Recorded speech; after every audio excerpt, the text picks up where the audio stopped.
السلام علیکم سامعین، آج میں آپ کو نمرہ احمد کے نئے ناول مالا کے پہلے حصہ لاہور کی سٹوری کا دوسرا حصہ سناؤں گی۔ تو چلیے شروع کرتے ہیں۔ کیف اگلی صبح فجر ہوتے ہی اسے لینے آ گیا تھا۔ پہلے اس نے مالا سے دوبارہ اس کا ٹیرس دیکھنے کی اجازت مانگی۔ چوکیدار اس نوجوان کو اوپر جاتے دیکھ کے گھورتا رہا، لیکن اس نے پرواہ نہیں کی۔ ہر طرف سے ٹیرس کا جائزہ لیا، پھر گھر کے لاکس چیک کیے، کھڑکیوں کا جائزہ لیا۔ جب مطمئن ہوا تو نیچے آیا اور ان کا سفر شروع ہوا۔ وہ لانگ روٹ پہ ڈرائیو نہیں کرتی تھی کیونکہ کر نہیں سکتی تھی، اس سے متلی ہوتی تھی، اس لیے وہ پچھلی سیٹ پہ کھڑکی سے سر ٹکا کے سونے کی کوشش کرنے لگی۔ چلنے سے قبل اس نے ماں کو میسج کر دیا تھا۔ اب ہر گھنٹے بعد ماں کا میسج آتا تھا، کہاں پہنچی ہو، خیریت سے سفر گزر رہا ہے۔ وہ مسکرا کے جواب دیتی اور فون رکھ کے آنکھیں موند لیتی۔ وہ بھی خاموشی سے ڈرائیو کر رہا تھا۔ کچھ لیں گی آپ؟ کیا محترم؟ اسٹیشن پہ کار اندر لے جاتے ہوئے کیف نے پوچھا۔ جواب نہیں آیا تو اس نے گردن موڑ کے دیکھا۔ وہ سر سیٹ کی پشت سے ٹکائے آنکھیں موندے ہوئے تھی۔ سر قدرے ترچھا پڑا تھا۔ ایک طرف سے کیچر سے نکلتے بالوں نے آدھے چہرے کو ڈھانپ رکھا تھا۔ ساتھ سیٹ پہ ٹوکری میں ننھے ننھے پودے رکھے تھے۔ وہ واپس سیدھا ہو گیا، چہرے پہ اضطراب پھیلا، کرب سے آنکھیں بند کر لیں۔ اب بھی وقت تھا، وہ اس کو سب کچھ بتا سکتا تھا۔ وہ یہاں کیوں ہے اور وہ اس کو کیسے دھوکہ دے رہا ہے۔ وہ یہ ڈیزرو نہیں کرتی تھی کہ وہ اسے دھوکہ دے۔ اس میں اور ظہیر میں فرق ہونا چاہیے تھا۔ کیف نے آنکھیں کھولی، ونڈ سکرین کے پار دیکھا۔ دنیا جیسی اس کی آنکھیں بند کرنے سے پہلے تھی۔ آنکھیں بند کر لینے سے حقیقت نہیں بدل سکتی تھی۔ اسے خاموشی سے صرف اپنا کردار ادا کرنا تھا۔ اسے اس لڑکی سے ہمدردی کرنے کی ضرورت نہیں تھی۔ اسے اپنے مسئلے حل کرنے تھے۔ وہ اس کو دھوکہ ضرور دے رہا ہے، لیکن ساتھ ہی وہ اس کی حفاظت بھی کرے گا۔ یوں حساب برابر ہو جائے گا۔ بس 2 ماہ وہ اس کی نوکری کرے گا اور پھر کہیں غائب ہو جائے گا۔ وہ اسے بھول جائے گی اور معاملہ دفن ہو جائے گا۔ بس 2 ماہ اور۔ کشمالہ کی کھڑکی کے شیشے پہ دستک ہوئی تو اس نے چونک کے آنکھیں کھولیں، پھر شیشہ نیچے کیا۔ کیف باہر کھڑا کافی کا کپ اس کی طرف بڑھائے ہوئے تھا۔ ریسٹ ایریا آ گیا، وہ خود سے بولی اور کپ تھام لیا۔ آنکھوں میں ابھی تک کچی نیند تھی۔ وہ گھوم کے واپس ڈرائیونگ سیٹ تک آیا۔ اپنی کافی اس نے کپ ہولڈر میں رکھی اور سیٹ بیلٹ پہننے لگا۔ ایک بات پوچھوں آپ سے؟ کار سٹارٹ کرتے ہوئے وہ بولا۔ وہ کافی کی گھونٹ بھرتے ہوئے اسے سنے گئی۔ آپ کے پاس کوئی فیوچر پلان تو ہوگا؟ وہ دوبارہ سے اپنا کام سیٹ کرنے کا پلان؟ تمہارا مطلب ہے کامیابی کا نیا پلان؟ وہ باہر دیکھتے ہوئے تلخی سے مسکرائی۔ اسکول سے یونیورسٹی تک، کتابوں سے انٹرنیٹ تک، سب یہی سکھاتے آئے ہیں کہ کامیاب کیسے ہونا ہے۔ کوئی یہ کیوں نہیں سکھاتا کہ ناکام کیسے ہونا ہے؟ جاب چلی جائے گی تو کیا کرو گے؟ کام میں نقصان ہوگا تو کیا کرو گے؟ صفر سے دوبارہ کیسے شروع کرو گے؟ سب ہمیں کامیابی کے لیے تیار کرتے ہیں، کوئی ہمیں ناکام ہونے کے لیے تیار کیوں نہیں کرتا؟ میرے خیال میں انسان کا ایکسیڈنٹ ایک دم سے نہیں ہوتا، پہلے نیئر مسز ہوتے ہیں تاکہ ہم سنبھل جائیں۔ ریڈ فلیگز نظر آتے ہیں۔ ظہیر کے بارے میں بھی آپ کو نظر آئے ہوں گے، وہ ڈرائیو کرتے ہوئے سنجیدگی سے کہہ رہا تھا۔ کشمالہ نے سوچتی نظروں سے اس کے کندھے کی پشت کو دیکھا۔ کیا تمہیں قرضوں میں گھرنے سے پہلے ریڈ فلیگز نظر نہیں آئے تھے؟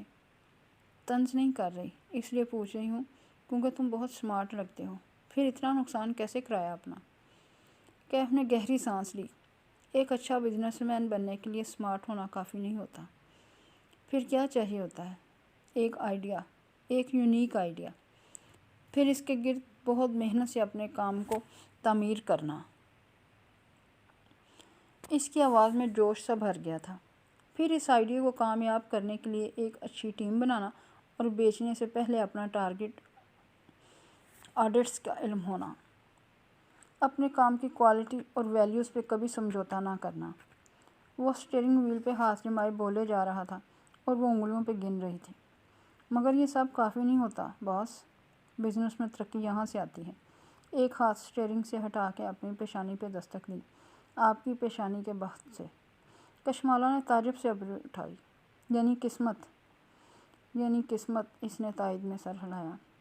تم کہہ رہے ہو کہ انسان کی قسمت اس کی محنت سے زیادہ ضروری ہے۔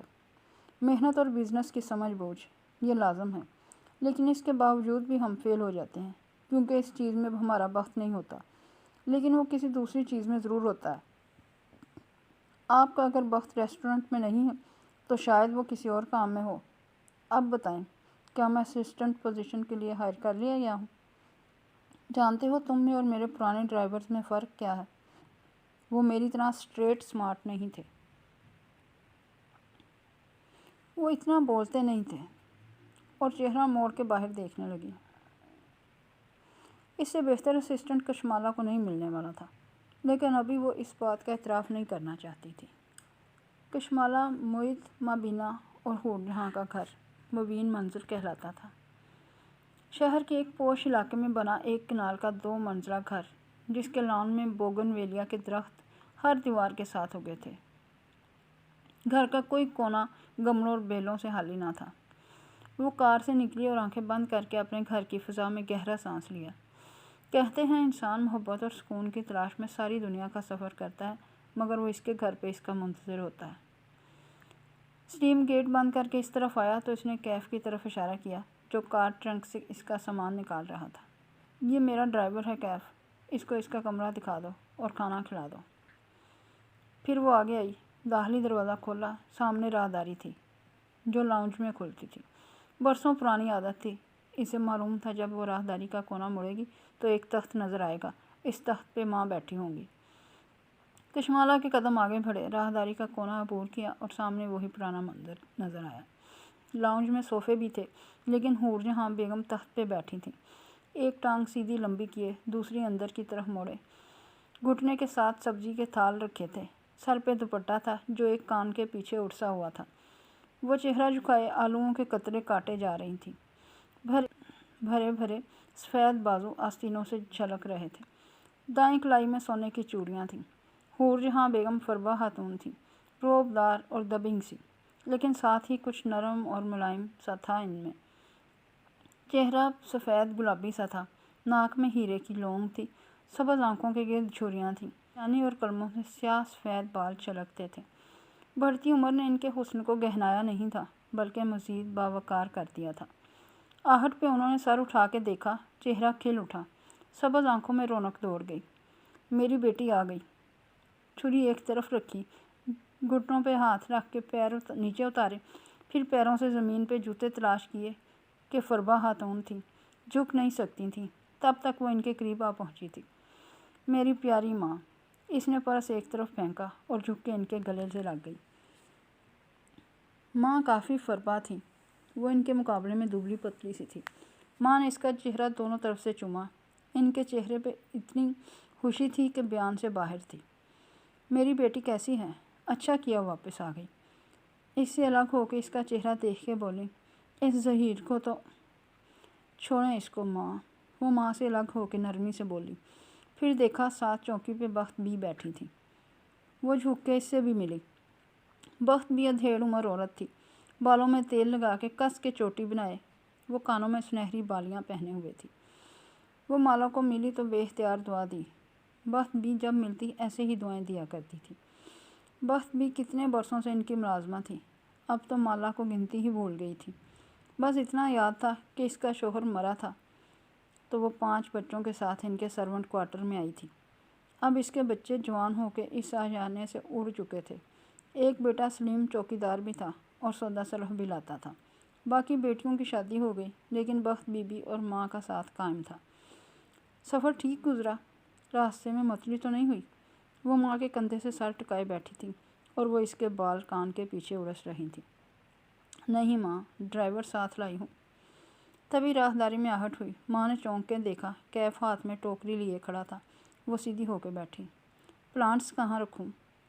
ماں تم کون ہو اور اندر کہاں چلے آ رہے ہو؟ حور جہاں بیگم پہ ماتھے پہ بل پڑے، 2 انگلیوں سے اشارہ کیا، پیچھے۔ سوری، میں… وہ اس جملے کے لیے تیار نہیں تھا۔ چند قدم پیچھے ہوا۔ میں کیف جمال ہوں، کشمالہ بی بی کا ڈرائیور۔ تمہاری بی بی نے تمہیں بتایا نہیں ہے کہ ڈرائیور گھروں کے اندر نہیں آتے؟ اور پیچھے، 2 انگلیاں جھٹک کے کہا۔ سوری، وہ ناسمجھی کے انداز میں مزید پیچھے ہوا۔ کشمالہ نے مسکرا کے آنکھوں سے اشارہ کیا۔ کیف نے ٹوکری وہیں رکھی اور تیزی سے باہر نکل گیا۔ یہ کیا تم رنگ برنگے ڈرائیور رکھتی رہتی ہو؟ ماں نے حفقی سے اسے دیکھا۔ وہ بے اختیار ہنس دی۔ باجی یہ ڈرائیور تو نہیں لگتا۔ بخت بھی لاؤنج کی دیوار کی کھڑکی کو دیکھ رہی تھی۔ وہاں کیف سلیم کے ساتھ جاتا دکھائی دے رہا تھا۔ یہ میرا اسسٹنٹ بھی ہے ماں، بتایا تھا نا، میں نیا بزنس سیٹ کرنے لگی ہوں۔ ماں کی سبز آنکھوں میں افسوس سا ابھرا۔ تعجب سے سر ہلایا۔ کیا کرو گی اتنا پیسہ کما کے مالا؟ اور یہیں پہ ماں اور اس کا اختلاف شروع ہوتا تھا۔ ماں، یہ 21ویں صدی ہے۔ عورت صرف پیسے کے لیے کام نہیں کرتی، اسے اپنا بھی کچھ چاہیے ہوتا ہے۔ وہ خود کو گھر کے چولہے میں ضائع نہ کرے۔ حور جہاں بیگم کی طرح ماں کے کان کے پاس شرارت سے جھکی۔ ان کی آنکھوں میں حفگی اتری۔ پرے بدتمیز، تمہیں لگتا ہے میں نے ہود کو ضائع کیا؟ سر جھٹک کے چھری اٹھا لی اور آلو کے کھٹ کھٹ ٹکڑے کرنے لگی۔ اب پروٹوکول ختم تھا۔ مالا اب پرانی ہو چکی تھی۔ ماں اس سے زیادہ بچوں کو پروٹوکول دینے کی عادی نہیں تھی۔ ماسٹر ہولڈر تھیں۔ ضائع نہیں کیے تو کچھ پروڈکٹیو بھی نہیں کیا۔ ماسٹرز ہولڈر تھیں مگر بچوں میں لگی رہیں۔ آپ کا سارا دن اسی فکر میں گزرتا ہے کہ آپ کے بچوں نے کھانا کھایا یا نہیں۔ اب وہ بچے اپنی اپنی زندگیوں میں چلے گئے ہیں۔ اگر کوئی کیریئر یا مشغلہ اپنایا ہوتا تو آج فراغت میں آپ کے پاس کچھ کرنے کو ہوتا۔ آپ اب بھی سبزی کاٹ رہی ہیں جو بخت بھی کاٹ سکتی۔ یہی فرق ہے آپ کی اور ہماری جنریشن میں۔ آپ چولہے سے نہیں نکلتی اور ہم دنیا فتح کرنا چاہتے ہیں۔ بختو، اپنی مالا بی بی کو بتاؤ کہ ہر انسان دنیا میں اپنا کردار ادا کرنے آتا ہے۔ کسی کا کردار دنیا فتح کرنا ہوتا ہے اور کسی کا اس فاتح کو تربیت کرنا۔ مگر مالا مسکرا کے شانے اچکا کے اٹھ گئی۔ اگر آپ نے 30 سال پہلے کوئی بزنس شروع کیا ہوتا تو آج آپ بھی ایک بزنس وومن ہوتی، کبیرہ تائی کی طرح۔ ماں نے اپنی چپل کی تلاش میں پیر زمین پہ مارا۔ وہ ہنستی ہوئی بیگ اٹھا کے اپنے کمرے کی طرف چلی گئی۔ ماں حفگی سے بڑبڑاتے ہوئے سبزی کی طرف متوجہ ہو گئی۔ کبیرہ تائی ہماری کہانی کا ایک اہم کردار ہے۔ وہ ابا کے فرسٹ کزن کی بیوی تھی، ایک خوبصورت، دولت مند اور بااثر خاتون۔ اس کے علاوہ جن خصلتوں سے وہ پہچانی جاتی تھی ان میں تکبر، بد زبانی اور منافقت سر فہرست تھی۔ بھری محفل میں دوسروں کا تمسخر اڑانا تو لازم تھا۔ کسی کی بدصورتی تو کسی کی غربت کا مذاق۔ خود حسین تھیں، رئیس تھیں، رشتہ دار ان کے گرد منڈلاتے تھے۔ بیٹے والے ان کی بیٹی کی وجہ سے اور بیٹی والے ان کے اس بیٹے میں دلچسپی رکھتے تھے جو ماں کی طرح مغرور مشہور تھا۔ اتنا مغرور کہ وہ کبھی پاکستان نہیں آیا تھا، نہ اپنے رشتہ داروں سے ملا تھا۔ ان کا بیٹا جب 3-4 برس کا تھا تب وہ لوگ انگلینڈ شفٹ ہو گئے تھے۔ کئی برس بعد ان کی فیملی خود تو پاکستان سیٹل ہو گئی لیکن ان کا بیٹا لوٹ کے نہیں آیا۔ نہ اسے کبھی کسی نے دیکھا، نہ کوئی اس سے ملا۔ بس کبیرہ تائی تھیں جو ہر محفل میں بیٹھ کے اپنے بیٹے کی کامیابی اور وجاہت کے قصے سنایا کرتی تھی۔ اپنے بیٹے پہ ان کو بہت ہی مان تھا۔ ماہی کا کہنا تھا کہ ان کا بیٹا بھی انہی کی طرح ہوگا، سائیکو کیس۔ کبیرہ تائی کو کوئی نفسیاتی عارضہ بھی تھا۔ وہ لوگوں کو اپنے گرد جمع کر کے تسکین محسوس کرتی تھیں۔ کسی بھی رشتہ دار کے گھر خوشی غمی ہوتی تو فوراً پہنچ جاتی۔ مہنگے گفٹس، بھاری سلامیاں، پھر اسی رشتہ دار کے گھر بیٹھ کے باقی خاندان کا مذاق اڑاتی۔ سارے خاندان میں اگر کبیرہ کی کسی سے نہیں بنتی تھی تو وہ حور جہاں بیگم تھی۔ ماں جب بیاہ کے اس خاندان میں آئیں تو کبیرہ نے ان کو بھی اپنی دولت سے دبانے کی کوشش کی، لیکن حور جہاں ان عورتوں میں سے نہیں تھیں جن کی اپنی کوئی آواز نہیں ہوتی یا وہ کسی کی دولت سے متاثر ہو کے اپنی آواز کھو دیتی ہیں۔ حور جہاں اپنے آپ میں کافی تھیں، حسین بھی تھیں اور پڑھی لکھی بھی۔ ان کو کسی قسم کا احساس کمتری نہ تھا۔ پہلی دفعہ جب بھری محفل میں انہوں نے کبیرہ کو کسی کا تمسخر اڑاتے اور خاندان والوں کو مسکرا کے سنتے دیکھا تو ٹوک دیا۔ دیکھو کبیرہ، سب کی صورتیں شکلیں اللہ نے بنائی ہیں۔ جو خوبصورت ہیں ان کی خوبصورتی ہی ان کا امتحان ہوتا ہے۔ ایسے غرور نہ کیا کرو، اللہ کو یہ نہیں پسند۔ ایسا کئی موقعوں پہ ہوا، یہاں تک کہ ایک محفل میں جب کبیرہ اپنی نند کا ذکر کرتے ہوئے کچھ کہنے لگی تو حور جہاں یہ کہتے ہوئے اٹھ گئی کہ میں ایسی محفل میں نہیں بیٹھوں گی جہاں کسی کا مذاق اڑایا جائے، میں نے اللہ کو جواب دینا ہے۔ محفل میں دوسرے لوگ بھی دبی دبی آواز میں بولنے لگے۔ آہستہ آہستہ سب تتر بتر ہو گئے۔ وہ کبیرہ جس کے آگے سارا خاندان بچھ جاتا تھا، اس کو 4 کے عام سے گھرانے کی ہاؤس وائف ٹوک کے اٹھ گئی تھی۔ کبیرہ بیگم کی ایسی توہین کسی نے کبھی نہ کی تھی۔ موعد کا کہنا تھا کہ یہ اتنی بڑی بات نہیں تھی، لیکن کبیرہ تھوڑی سائیکو بھی تھی۔ ایسے لوگوں کو ہمیشہ ایک ولن کی تلاش ہوتی ہے جس کو وہ اپنی بے سکونی کے لیے الزام دے سکیں۔ اس لیے اس دن سے کبیرہ نے حور جہاں کے ساتھ بیر پال لیا۔ ایسے چند واقعات اور بھی تھے۔ تب کبیرہ انگلینڈ میں رہتی تھیں، وہاں بیٹھ کے بھی سارے پاکستان کی خبر رکھتی، سال میں 3-4 چکر بھی لگا لیتی۔ انہوں نے خاندان میں مشہور کرنا شروع کر دیا کہ حور جہاں اس سے جلتی ہے۔ 1-2 الزام بھی لگائے ماں پر۔ کوئی 9-10 سال پرانی بات ہے جب کبیرہ اور ماں کا اسی طرح ایک محفل میں پھر سے ٹاکرا ہو گیا۔ کبیرہ نے کسی کی بے عزتی کی اور ماں نے سب کے سامنے اس غریب رشتہ دار کی سائیڈ لی۔ اس دن کے بعد کبیرہ اور ماں کی بول چال ختم ہو گئی۔ دوبارہ محفلوں میں ایک دوسرے کو جب بھی دیکھا، ماں پھر بھی سلام کہہ دیتی، لیکن کبیرہ گھمنڈ اور نفرت سے سر موڑ کے گزر جاتی، جیسے سنا ہی نہ ہو۔ ماہی ماں کو منع کرتی تھی، وہ جواب نہیں دیتی تو آپ کیوں سلام کرتی ہیں؟ لیکن ماں بڑے ہی سکون سے کہتی کہ دیکھو، اللہ نے ہم پر سلام فرض کیا ہے، بیٹھ کے گپے مارنا فرض نہیں کیا، میں بس اتنا کر رہی ہوں جتنا میرے اوپر فرض ہے۔ اب اتنے برس ہو گئے تھے، کبیرہ پاکستان واپس آ گئیں، لیکن دونوں کے تعلقات بحال نہیں ہوئے تھے۔ کبیرہ کا نام اب ان کے لیے ایک مذاق تھا۔ مالا اماں کو تنگ کرنے کے لیے اس کا نام لیتی۔ ماہی کو جب کسی انسان کو شدید برا کہنا ہوتا تو اس کو کبیرہ سے ملا دیتی۔ اور رہا موعد، تو جب اس کی ماہی سے لڑائی ہوتی تو وہ کہتا، پہلے زمانے میں میل ہوتی تھی، اب ای میل ہوتی ہے۔ ایسے ہی پہلے زمانے میں کبیرہ تھی اور اب یہ کبیرہ ہوتی ہے، اور وہ تم ہو ماہی۔ وہ فریش ہو کے کمرے سے نکلی تو موعد کچن کے دروازے پہ کھڑا تھا، ہاتھ میں سیب پکڑے کھا رہا تھا۔ اسے دیکھ کے ہنس دیا۔ پھر کیسا مذاق کیا ظہیر نے آپ کے ساتھ؟ وہ قریب آیا اور بند مٹھی اس کی طرف بڑھائی۔ مالا نے ہنس کے اپنی بند مٹھی اس کی مٹھی سے ٹکرائی۔ بدتمیز۔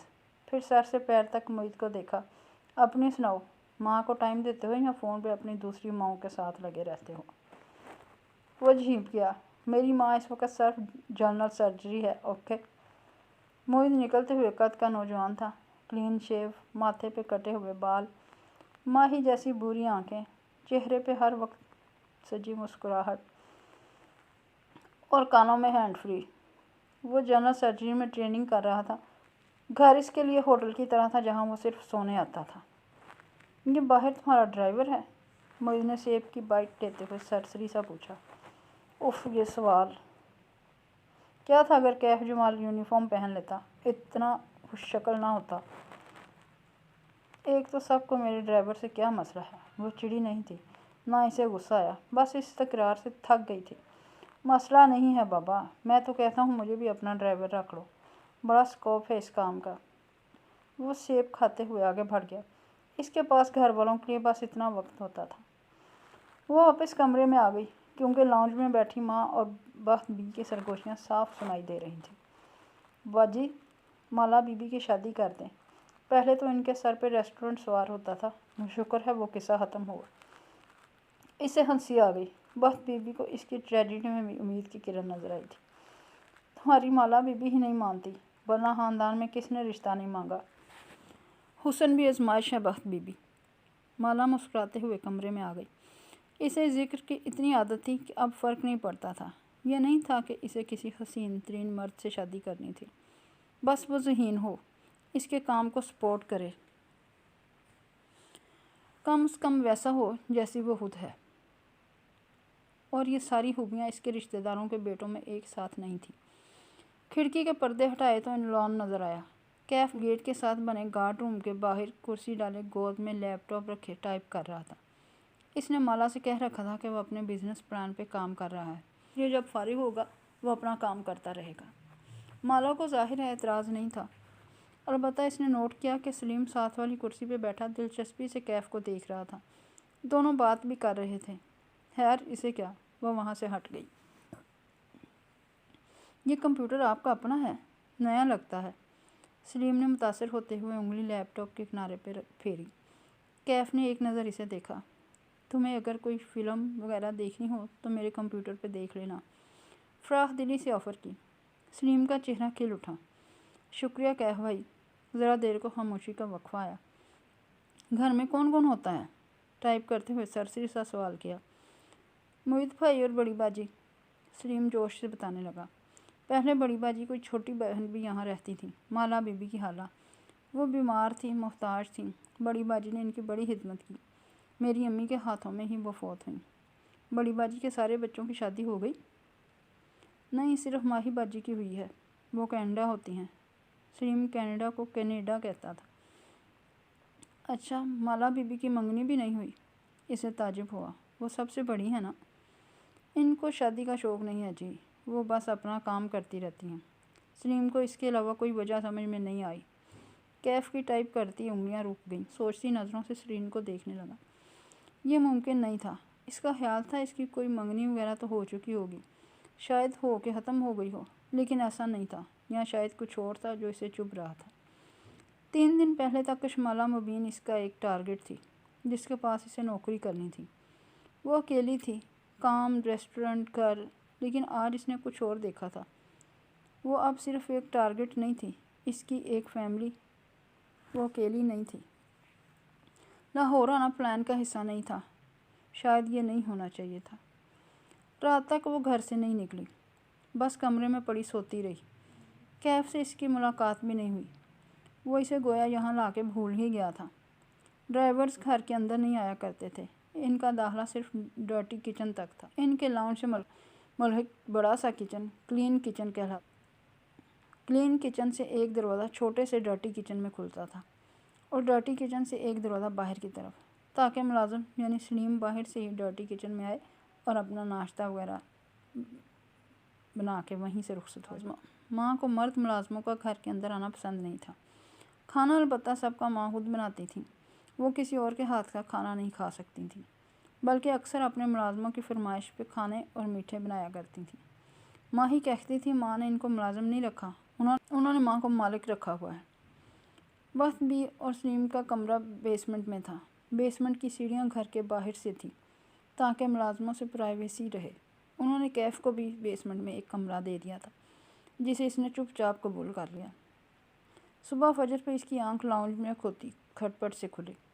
اسے معلوم تھا یہ ماں فجر خوب شور کے ساتھ پڑھا کرتی تھی، تاکہ ان کے بچوں کی نیند ایسے خراب ہو کہ وہ دوبارہ سو نہ سکیں۔ اسلام آباد میں نمازیں اوپر جایا کرتی تھیں، لیکن لاہور میں مجال تھی کہ ایسا ہو۔ وہ نماز پڑھ کے جائے نماز پہ بیٹھی اور سوچا کہ کیا دعا مانگے۔ اسے اس وقت سب سے زیادہ کیا چاہیے تھا؟ نیا بزنس، وہ دوبارہ سے برسر روزگار ہو جائے، اپنے پیروں پہ کھڑی ہو جائے، اور اب سے کوئی مرد اسے زہیر کی طرح دھوکہ نہ دے سکے۔ دعا مانگ کے وہ اٹھی اور جمائی لیتے ہوئے کھڑکی کے سامنے آئی تو رک گئی۔ اندھیر لان میں گارڈ روم کے سامنے وہ گھاس پہ جائے نماز ڈالے دو زانوں بیٹھا تھا۔ وہ شاید نماز پڑھ چکا تھا، اب بس یوں ہی سر جھکائے بیٹھا تسبیح کے دانے گرا رہا تھا۔ اسے بہت عجیب لگا، مانا کہ بہت سے لڑکے لاپرواہ اور مغربی حلیے کے باوجود نمازیں پڑھتے ہیں، لیکن تسبیح اسے نہیں یاد اس نے کبھی کسی نوجوان کو ہاتھ میں تسبیح پکڑے دیکھا ہو۔ وہ خود بھی تسبیحوں کی عادی نہیں تھی، وقت ہی نہیں ملتا تھا۔ کیف جمال تسبیح پڑھتا تھا، عجیب بات تھی۔ صبح وقت بی بی جب اس کے کمرے میں کافی لائیں تو اسے حیرت ہوئی۔ آپ کو کب سے کافی بنانی آ گئی؟ اس موئے ڈرائیور نے بنائی ہے۔ میں نے اسے چائے کی چیزیں پکڑائیں تو بابو آگے سے بولا، میں چائے نہیں پیتا، مجھے کافی میکر دو۔ اس کی نقل اتار کے بولی، پھر خود ہی کچن سے موہت بھائی کا پرانا کافی میکر ڈھونڈ لایا اور سیٹ کر دیا۔ بازار سے موٹے بیجوں والے ڈبے بھی لے آیا اور ساتھ یہ مجھے پکڑا دی کہ میری بی بی یہی پیتی ہیں۔ وہ ہنس دی۔ مبین منزل کو پہلی دفعہ ایسا رنگ برنگا ملازم ملا تھا، وقت بی بی سے ہضم نہیں ہو رہا تھا۔ چھوٹی باجی، اس لڑکے کو ذرا فاصلے پہ رکھیو، مجھے یہ وارداتیہ لگتا ہے۔ اچھا بخت بھی، اب جائیں اور کیف سے کہیں تیار رہے، اس نے مجھے سیلون لے کر جانا ہے۔ شام میں عزا کے نکاح کا فنکشن تھا اور صد شکر اس کے چہرے پر ایک بھی پمپل نہیں تھا، ورنہ عموماً کسی فنکشن سے پہلے ہی یہ پمپل حاضری دیا کرتے تھے۔ اس نے گھڑی دیکھی، ابھی فیشل کروا لے تو شام تک اس کا اثر آنے لگے گا۔ وہ باہر آئی تو کیف گارڈ روم کے باہر کرسی پہ بیٹھا تھا، ہاتھ میں اسکیچ بک تھی اور وہ پینسل سے اس پر کچھ کر رہا تھا۔ اسے دیکھ کے کھڑا ہو گیا، اسکیچ بک پیچھے کر لی۔ آج جینز پہ سفید ٹی شرٹ پہن رکھی تھی، پیروں میں جوگرز تھے اور چہرے کی ہلکی بڑی شیو ویسی ہی تھی۔ کیا کر رہے ہو؟ وہ اس کی اسکیچ بک کو دیکھتے ہوئے قریب چلی آئی۔ پرس کوہنی پہ ٹانگے، بال کیچر میں باندھے، وہ آنکھوں پہ سیاہ چشمہ لگائے بیٹھے ہوئے تھی۔ کیف کے چہرے پہ جھیم جانے کا تاثر ابھرا۔ رخسار ہلکے سے گلابی ہوئے، یا شاید دھوپ کے باعث اسے ایسا لگا۔ یوں ہی فارغ وقت میں اسکیچز بناتا ہوں۔ کیا بنا رہے ہو؟ دکھاؤ، وہ دوستانہ لہجے میں کہتی اس کے عین سامنے آ کھڑی ہوئی۔ اب وہ دونوں دھوپ میں تھے، چھاؤں پیچھے رہ گئی تھی۔ کیف نے اسکیچ بک کھول کے اس کے سامنے کی، صفحے پلٹائے۔ اس پہ موٹر بائک کا سیاہ سفید اسکیچ بنا تھا۔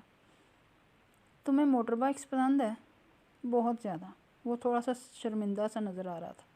مالا نے غور سے اسکیچ کو دیکھا۔ یہ ہیوی بائک ہے، کافی مہنگی ہوتی ہے۔ اگر تم اپنا نیا بزنس اس لیے شروع کرنا چاہتے ہو کہ ایک دن تم یہ بائک خرید سکو تو یہ ایک غلط اپروچ ہے۔ نرمی سے تنبیہ کی۔ اسے سمجھ میں آ گیا تھا کہ وہ نوجوان قرضوں کا شکار کیوں تھا۔ مہنگی بائکس کا شوق، مہنگا لیپ ٹاپ، قیمتی فوٹوگرافی آلات امپورٹ کروانا۔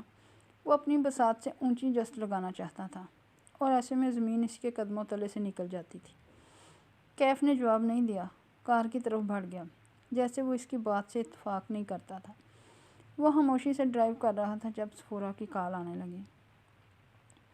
کیف کیسا کام کر رہا ہے؟ تم اس سے مطمئن ہو نا؟ مالا کا فون کار سے کنیکٹڈ تھا۔ آواز خود بخود اسپیکر پہ گونجنے لگی۔ ہاں، کیف اچھا کام کر رہا ہے، کافی سمارٹ اور سمجھدار ہے، ساتھ ہی اپنے نئے بزنس پلان کو بھی وقت دیتا ہے۔ وہ سادگی سے کہتے ہوئے باہر دیکھ رہی تھی۔ وہ ان لوگوں میں سے نہیں تھی جو کسی کو اس کے سامنے اس لیے نہیں سراہتے کہ وہ سر نہ چڑھ جائے۔ جو سچ ہو اسے کہہ دینا چاہیے۔ سمارٹ ہوتا تو اب تک کامیاب ہو چکا ہوتا۔ اس کے لیے اچھا ہے کہ تمہارے پاس ہی جاب کرتا رہے، ورنہ اس کا اپنا کام کبھی کامیاب نہیں ہونا۔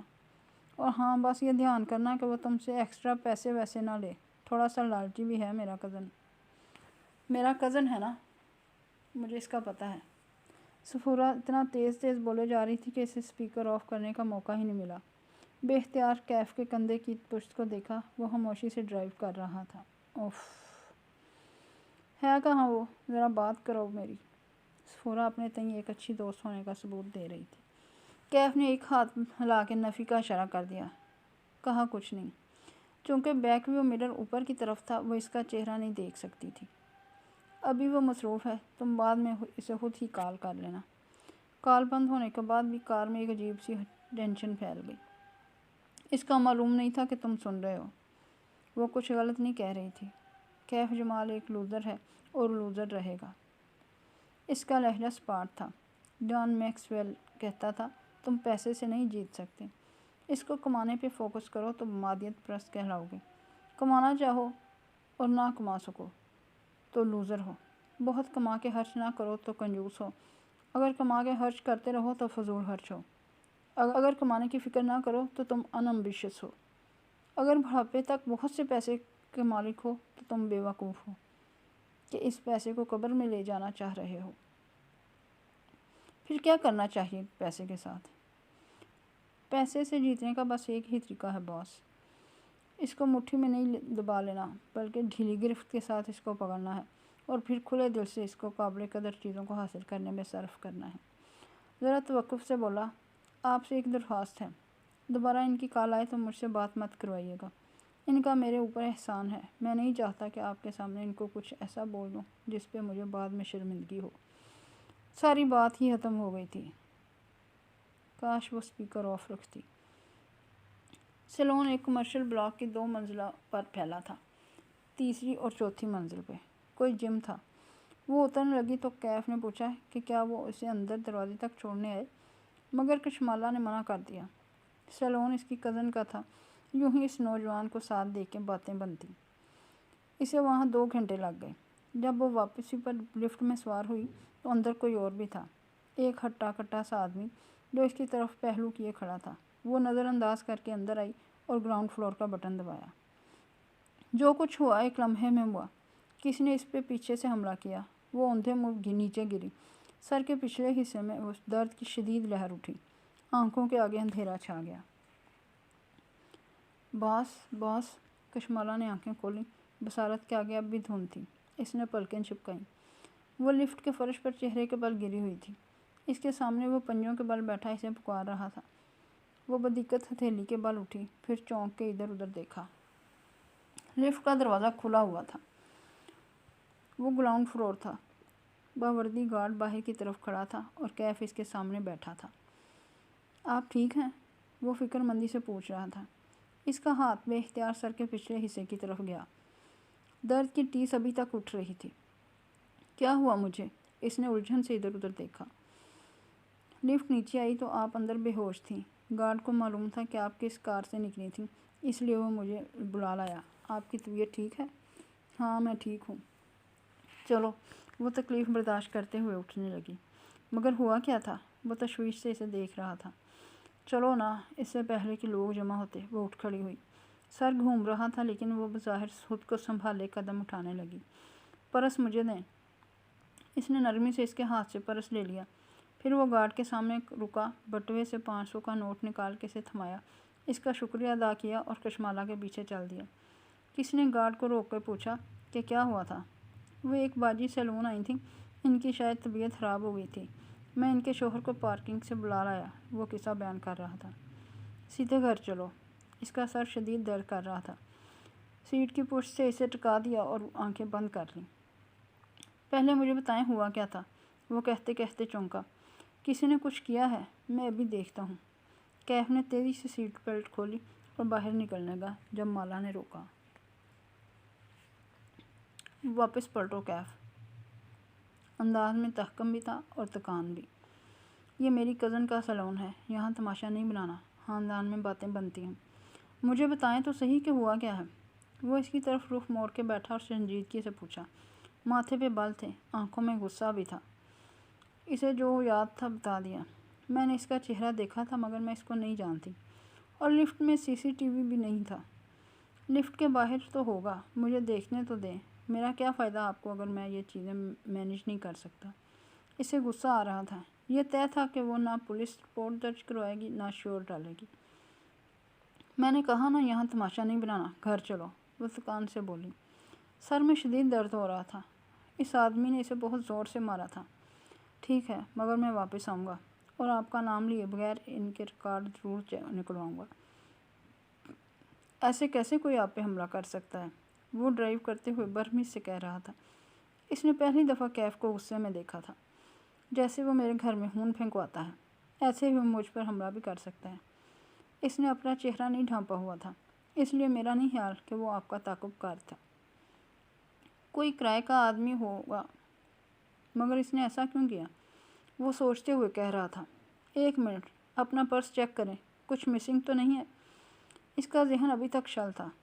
وہ جو اتنے عرصے سے صرف ایک وہم لگتا تھا، وہ آج حقیقت بن کے سامنے آ گیا تھا۔ ایسے میں اسے پرس کا خیال ہی نہیں آ رہا تھا۔ اس نے پرس کھولا اور اندر سے ایک ایک چیز نکال کے دیکھنے لگی۔ موبائل، بینک کارڈز، کیش، سب ویسا ہی تھا۔ البتہ ایک چیز وہاں ایسی بھی تھی جو اس کی نہیں تھی۔ اس نے میرے بیگ میں کچھ رکھا ہے، وہ تعجب سے بولی تو کیف نے بیک ویو مرر کا رخ ٹھیک کیا اور اس کے عکس میں مالا کو دیکھا۔ وہ ایک سلور رنگ کا لائٹر الٹ پلٹ کے دیکھ رہی تھی۔ کوئی میرے بیگ میں سگریٹ لائٹر کیوں رکھے گا؟ مجھے دکھائیں، کوئی ریکارڈنگ ڈیوائس بھی ہو سکتی ہیں۔ لیکن وہ نہیں سن رہی تھی۔ وہ لائٹر کی نچلی سائڈ کو اوپر اٹھا کے کچھ دیکھ رہی تھی۔ وہ مجھے اپنا نام بتانا چاہتا ہے، وہ تلخی سے مسکرائی۔ لائٹر پہ اس کا نام لکھا ہے۔ واقعی؟ کیف کو حیرت ہوئی۔ موڑ کاٹتے ہوئے پوچھا، کیا لکھا ہے؟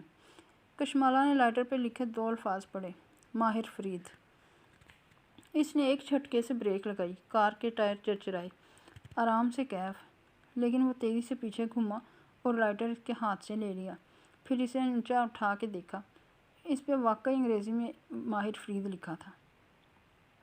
کیف کا حلق خشک ہونے لگا۔ ناممکن! بلاخر مجھے میرے تعاقب کار کا نام معلوم ہو گیا ہے۔ کیف نے چہرہ موڑ کے اسے دیکھا۔ اس کا چہرہ گلابی سا ہو رہا تھا۔ سبز آنکھوں میں الجھن تھی، ناسمجھی تھی۔ اس نے بہت سا تھوک خشک گلے سے نیچے اتارا۔ آپ کسی ماہر فرید کو جانتی ہیں؟ لہجہ سرسری بنایا۔ نہیں، کشمالہ نے گردن دائیں بائیں ہلائی۔ میں نے یہ نام ہی پہلی دفعہ سنا ہے۔ میں یہ لائٹر رکھ لوں؟ اس کو چیک کرنا ہوگا، اندر کوئی ریکارڈنگ ڈیوائس نہ ہو۔ کشمالہ نے اس بات میں سر ہلا دیا۔ وہ واپس کار سٹارٹ کرنے لگا البتہ اس کے چہرے کی رنگت اڑی اڑی سی تھی۔ گھر کے پورچ میں جب وہ کار سے نکلی تو وہ دیکھ سکتی تھی کہ وہ پریشان لگ رہا تھا۔ سفورہ تمہارے بارے میں غلط تھی۔ جو لوگ پیسے کے لالچی ہوتے ہیں وہ گارڈز کو ٹپ نہیں دیتے۔ وہ چونکا۔ اس حالت میں بھی وہ نوٹ کر گئی تھی۔ وہ پھیکا سا مسکرایا۔ آپ نے پیٹرول کے جو پیسے دیے تھے اس میں سے دیا تھا۔ اس کے جانے کے بعد کیف کے تاثرات بدلے، چہرے پہ برہمی آئی۔ اس نے فون نکالا اور وائٹ ہیئر کی چیٹ کھولی۔ تم میرے ساتھ کوئی ڈبل گیم کھیل رہے ہو۔ یہ حرکت تمہارے یا تمہارے آدمیوں کی ہے۔ انگلیاں تیزی سے ٹائپ کر رہی تھیں۔ وہ شدید بے بسی محسوس کر رہا تھا۔ اس شام مبین منزل میں گہما گہمی کا عالم تھا۔ سب شادی میں جانے کی تیاری کر رہے تھے۔ موہت کسی باتھ روم سے چلاتا اپنے کپڑے مانگ رہا تھا۔ ماں خود تہت پہ بیٹھی تھی۔ بالوں میں صبح ہی ہیئر ڈائی لگایا تھا، سو اب وہ سفید نہیں گہرے بھورے لگ رہے تھے۔ گرے رنگ کا گامدار جوڑا پہنے وہ کلائیوں میں سونے کے کنگن پہن رہی تھیں۔ لمبے بال کھلے تھے، بخت بھی ان میں کنگھی پھیر رہی تھی۔ سامنے گو تکیے پہ ان کا موبائل کھڑا رکھا تھا جس پہ ماہی نظر آ رہی تھی۔ وہ کچن کاؤنٹر کے پیچھے کھڑی تھی، ایپرن پہنے، چھوٹے بالوں کی پونی بنائے وہ پہلوؤں پہ ہاتھ رکھ کے تفتیشی نظروں سے انہیں دیکھ رہی تھی۔ ایئر رنگز دکھائیں مجھے، کینیڈا سے حکم آیا۔ ماں نے چہرہ ترچھا کر کے ایک کان دکھایا۔ ماہی نے ماتھے کو چھوا۔ اف ماں، یہ کیا 1910 والے کانٹے پہن لیے ہیں؟ وہ گرے سٹونز والے ٹاپس کہاں ہیں جو میں لبرٹی سے لائی تھی؟ کہاں رکھے ہیں؟ ماں سر جھکائے اپنے جیولری باکس میں سے ڈھونڈنے لگی۔ ماہی کا حکم وہ نہیں ٹالا کرتی تھیں۔ جیولری باکس کا سب سے نچلا حصہ دیکھیں۔ ماہی کو یاد تھا، اسے ماں کی ہر چیز یاد رہتی تھی۔ ٹاپس وہیں تھے۔ ماں نے انہیں نکال کے اونچا کیا۔ وہ واقعی بہت حسین تھے۔ سونے کے کانٹے اتار کے انہیں کانوں میں پہنا تو چہرے کا وقار مزید بڑھ گیا۔ اچھا بتاؤ شال کون سی لوں؟ وہ اپنی سمجھدار بیٹی سے پوچھ رہی تھی۔ مالا سے کہیں وائٹ والی شال نکال دے جس کا گرے بارڈر ہے۔ ماں نے مڑ کے دیکھا۔ مالا لاؤنج کی ایک کرسی پہ بیٹھی موبائل پہ لگی تھی، کھوئی کھوئی سی۔ جب سے وہ سیلون سے آئی تھی وہیں بیٹھی تھی۔ مالا بیٹے وہ وائٹ شال تو نکال دو، اور تم کب تیار ہوگی؟ پھر غور سے اس کا چہرہ دیکھا۔ تمہیں کیا ہوا ہے؟ کچھ نہیں، سر میں درد ہے، میں شال نکالتی ہوں۔ وہ وہاں سے اٹھ گئی۔ اس نے کمرے میں پہلے سے وہی سفید شال نکال رکھی تھی لیکن ماں کو دی نہیں تھی۔ ماں اسے تب پہنے گی جب ماہی کہے گی۔ ماں کو صرف ماہی کی چوائس پہ اعتبار تھا۔ ماہی یہاں ہوتی تھی تو فنکشنز وغیرہ پہ ماں کو خود تیار کرتی۔ جب سے وہ کینیڈا گئی تھی ویڈیو کال پہ یہی کام کرواتی۔ ماں کے کپڑے حتیٰ کہ مالا کے بھی اکثر کپڑے ماہی ہی لیا کرتی تھی۔ اس کو شوق تھا دکانداروں سے لڑ لڑ کے قیمتیں کم کروانے کا۔ یہ ٹاپس بھی اس نے مالا کے ساتھ ہی لیے تھے۔ مالا کہتی رہی کہ اب چھوڑ دو، وہ 1500 سے کم میں نہیں دے گا، لیکن ماہی بھی ڈٹی رہی، نہیں یہ مجھے 800 میں دے گا، دیکھ لینا۔ اور 15 منٹ بعد ماہی وہ ٹاپس 800 میں لے کر ہی ہٹی تھی۔ شال ماں کو دینے آئی تو ماہی ویڈیو کال پہ کہہ رہی تھی، فنکشن کی ساری تصویریں فوراً مجھے بھیجنی ہیں آپ نے۔ ماں آپ کے باقی دونوں بچے ہر فنکشن میں مجھے بھول جاتے ہیں۔ ہائے کاش میں پاکستان میں ہوتی۔ اللہ کا شکر ادا کرتے ہیں ہر حال میں ماہی، ماں نے ٹوکا۔ شکر کرو اللہ نے تمہیں شادی کے 5 سال بعد خوشی دکھائی ہے۔ بس خوب کھاؤ پیو اور اپنا خیال رکھو، شادیاں تو ہوتی رہتی ہیں۔ ہاں چھوٹی بی بی۔ بخت بی بی ماں کے کندھے کے پیچھے سے کال میں شامل ہوئی۔ وہ کینیڈا کی کال پہ اتنا اونچا بولتی تھی کہ جیسے آواز ہو آ کے دوش پہ کینیڈا جانی ہو۔ تیری ماں نے بڑی دعائیں کی ہیں تیری گود ہری ہونے کے لیے۔ ہر وقت کہتی تھی اللہ میری ماہی کو بچہ دے تو بس اپنا خیال رکھ۔ وہ تو ٹھیک ہے لیکن یہ عبادت کی نوکری نہ ہوتی تو میں کبھی کینیڈا نہ رہتی۔ بورنگ ٹھنڈا ملک۔ ماہی روحان سی ہو کے پھولی۔ پھر کچھ یاد آیا، شادی پہ کبیرہ تائی بھی ہوں گی نا؟ ماں کے چہرے پہ ناپسندیدگی ابھری۔ سر جھکا کے تخت پہ بکھری اپنی چیزیں سمیٹنے لگی۔ پرے کرو اس کو، ہمیں کیا؟ دیکھنا آپ، وہ شادی پہ آئیں گی اور سارے رشتہ دار آپ کو جلانے کے لیے ان کے پاس جا کے خوب ہنسے بولیں گے، دیکھنا۔ موہت تیار ہو کے آ گیا تھا اور اب صوفے پہ بیٹھ کے جوتے پہن رہا تھا۔ منہ میں بڑبڑایا، لاہور اور اس کے مضافات میں غیبتوں کا وقت ہوا چاہتا ہے۔ ماہی اس بات کا کرارا سا جواب دیتی لیکن اسے کچھ نظر آیا تھا۔ اسکرین پہ وہ چہرہ قریب کیے اور تفتیشی انداز میں سوال کیا، یہ باہر لان میں کون ہے؟ ماہی کی تیز نظریں ماں کے پیچھے کھڑکی پر جمی تھیں۔ ماں نے ایک نظر کھڑکی کو دیکھا جہاں لان میں موبائل پہ لگا کیف ٹہلتا نظر آ رہا تھا۔ اپنی بہن سے پوچھو، وہی ساتھ لائی ہے۔ ماں نے مالا کو فون پکڑا دیا اور خود گھٹنوں پہ ہاتھ رکھ کے اٹھیں۔ ان کا رخ کمرے کی جانب تھا۔ ابھی انہوں نے جوتے پہننے تھے۔ میرا ڈرائیور ہے اور اسسٹنٹ بھی۔ مالا نے فون تھام لیا۔ ماہی بڑی دلچسپی سے دیکھ رہی تھی۔ ذرا قریب سے دکھاؤ اس کی شکل۔ ماہی کی آنکھوں میں شرارت ابھری۔ اپنے سامنے لاؤنج میں کام کرتے ہوئے بات کو دیکھ کے اونچا سا بولی، بڑا عرصہ ہو گیا کوئی ہینڈسم آدمی نہیں دیکھا۔ بات پہ اثر نہیں ہوا۔ لیپ ٹاپ سے نظریں ہٹائے بغیر بولا، آئینہ دیکھ لو، خود بھی تم کسی مرد سے کم نہیں لگتے گی۔ ماہی کی ہنسی غائب ہوئی، چہرہ سرخ ہوا۔ سنو، تم لوگ شادی اٹینڈ کرو، میں ذرا آتی ہوں۔ اس نے فون بند کر دیا۔ برٹش کولمبیا میں اب جنگ عظیم چھڑنے والی تھی۔ نکاح کا وینیو سفید اور سبز رنگ میں سجا تھا۔ اونچی چھت سے جگہ جگہ فانوس لٹک رہے تھے۔ اسٹیج بھی سفید پھولوں اور سبز پتوں سے مزین تھا اور مہمانوں کی میزوں کے گرد رکھے صوفے بھی سفید تھے۔ وہ ماں کے ساتھ ایک 3 سیٹر صوفے پہ بیٹھی تھی۔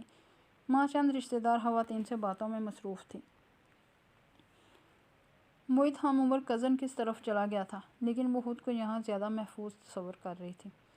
اگر وہ کزنز میں گئی تو سب کی زبان پہ ایک ہی سوال ہونا تھا، اوشن بند کیوں ہو گیا اور کیا اب وہ جاب لیس ہو گئی ہے؟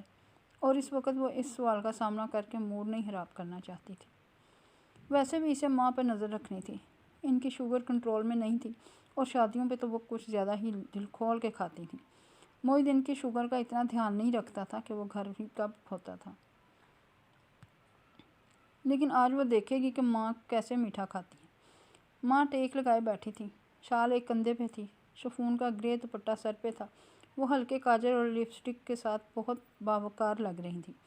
کسی کو اپنے گھٹنوں کے درد کا بتا رہی تھیں اور رشتہ دار خاتون ان کو کوئی دیسی ٹوٹکا بتا رہی تھیں جو ان کے میاں نے فیس بک پہ پڑھا تھا۔ واقعی ماں جیسی خوبصورتی اسے ماہی یا موہت کو نہیں ملی تھی۔ Not fair. اللہ تعالیٰ آسمان کو شاکی نظروں سے دیکھا۔ حورے بھابی، آپ گھٹنوں کا آپریشن کروا ہی لیں۔ میں نے خود کروایا ہے، سمجھو نئی زندگی مل گئی ہے، خاتون نے مشورہ دیا۔ ماں کا نام حور جہان تھا۔ حور کے نیچے زیر تھی، اسے حورے جہاں پڑھتے تھے، اس لیے بہت سے رشتہ دار ان کو اب بھی حورے کہتے تھے۔ نہ بابا نہ، میں نے آپریشن نہیں کروانا۔ ماں نے ناک سے مکھی اڑائی۔ انسان کبھی پیچھے کو نہیں پلٹتا تھا، اب جیسے ہیں گھٹنے ویسے ٹھیک ہیں۔ ماں، اس نے ماں کے قریب سرگوشی کی، آپ نے مجھ سے وعدہ کیا ہے نا کہ آپ میٹھا نہیں کھائیں گی۔ آج صبح آپ کی فاسٹنگ شوگر 140 تھی، نرمی سے تنبیہ کی۔ ماں دوسری جانب جھک کے ان خاتون سے کسی بہت اہم موضوع پہ بات کرنے لگی، یوں ظاہر کیا جیسے مالا کی بات سنی ہی نہ ہو۔ دفتن ساتھ بیٹھی ممانی کسی کو دیکھ کے اٹھ کھڑی ہوئیں۔ کشمالہ نے نظریں اوپر اٹھائیں۔ سامنے نگینہ آنٹی کھڑی تھیں، وہ جو اس روز اسلام آباد میں اپنے بیٹے کے ساتھ ماموں کے پورشن میں آئی تھیں۔ انہوں نے سفید سلک کا ڈریس پہنا رکھا تھا، سر پہ دوپٹہ تھا۔ وہ مسکرا کے پہلے ممانی سے ملی، پھر ماں سے۔ ماں ان کو دیکھ کے خوش ہوئیں، اپنے پاس صوفے پہ جگہ دی۔ تم کب آئیں دبئی سے؟ زیاد اور میں پچھلے ہفتے آئے ہیں۔ اتنے عرصے بعد کسی خاندان کی شادی میں شرکت کر رہے ہیں۔ یہ کون سی والی بیٹی ہے تمہاری؟ ماشاءاللہ سے۔ انہوں نے مسکرا کے مالا کی طرف دیکھا تو وہ بھی مسکرا دی۔ میں کشمالہ ہوں، مجھ سے چھوٹی ماہی کینیڈا ہوتی ہے۔ ارے ہاں، تم تو اسلام آباد ہوتی ہو نا، ہم تمہارے ماموں کی طرف گئے تھے اس دن، نگینہ آنٹی نے ممانی کو دیکھ کے کہا۔ پتہ چلا تم سو رہی ہو، ورنہ ضرور ملاقات ہوتی۔ جی مجھے پتہ چلا تھا، وہ مسکرا کے بولی۔ زیاد کیسا ہے؟ کیا کر رہا ہے آج کل؟ ماں رسمن نگینہ بیگم سے پوچھنے لگی۔ زیاد رائٹر ہے، کتابیں ساتھ ایک ڈیجیٹل مارکیٹنگ فرم میں بہت اچھی جاب بھی کر رہا ہے، مگر بڑے عرصے سے کچھ لکھا نہیں۔ کہتے ہی نگینہ آنٹی کی آواز میں اداسی گھل گئی۔ مالا کی متلاشی نگاہیں سارے میں گھومیں اور پھر وہ اسے نظر آ ہی گیا۔ وہ کچھ مردوں کے ایک گروپ کے ساتھ کھڑا تھا، ٹال، ڈارک اینڈ ہینڈسم۔ سیاہ بالوں کو جیل سے پیچھے کیے وہ دوسرے کزن کی طرح کرتے شلوار میں ملبوس تھا۔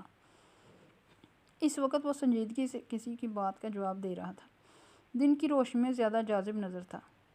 اس کی منگنی کی تھی تم نے کچھ عرصہ پہلے، کوئی مسئلہ ہوا تھا پھر؟ ماں کو یاد آیا۔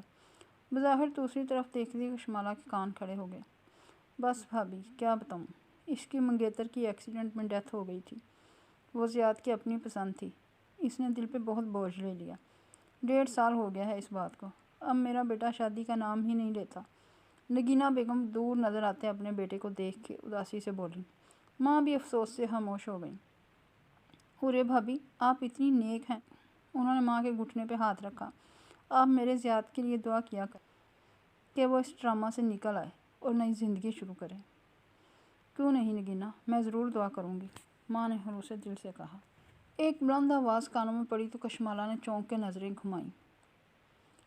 سبزہ زار کی انٹرنس پہ ایک اونچا نسوانی قہقہ گونج رہا تھا۔ یہ اس بات کا غماز تھا کہ کبیرہ بیگم پہنچ چکی تھیں۔ یہ طے تھا کہ وہ ہر فنکشن پہ جان بوجھ کے دیر سے آتی تھیں تاکہ ہر نظر ان کی طرف اٹھے، اور واقعی وہ اتنی خوبصورت تھیں کہ ایسا ہی ہوتا تھا۔ آج وہ انٹرنس پہ چند خواتین کے جھمگھٹے میں کھڑی اونچے قہقہے لگاتے ہوئے سب کی توجہ گھیر رہی تھیں۔ نیلے رنگ کی سلیو لیس ساڑی میں بلبوس تھیں، کانوں اور گردن میں چمکتے ہوئے ڈائمنڈز پہن رکھے تھے، بال بوائے کٹ میں کٹے تھے۔ اگر لمبے رکھتی تو زیادہ خوبصورت لگتی، لیکن وہ جانتی تھی نا کہ تائی بال چھوٹے کیوں رکھتی ہیں، اس کی بھی ایک مضحکہ خیز سی وجہ تھی۔ اب وہ چلتی ہوئی باری باری مہمانوں سے ملتی جا رہی تھیں، اپنی طرف بڑھے ہوئے ہاتھوں کو غرور سے ذرا سا ملا کے چھوڑ دیتی۔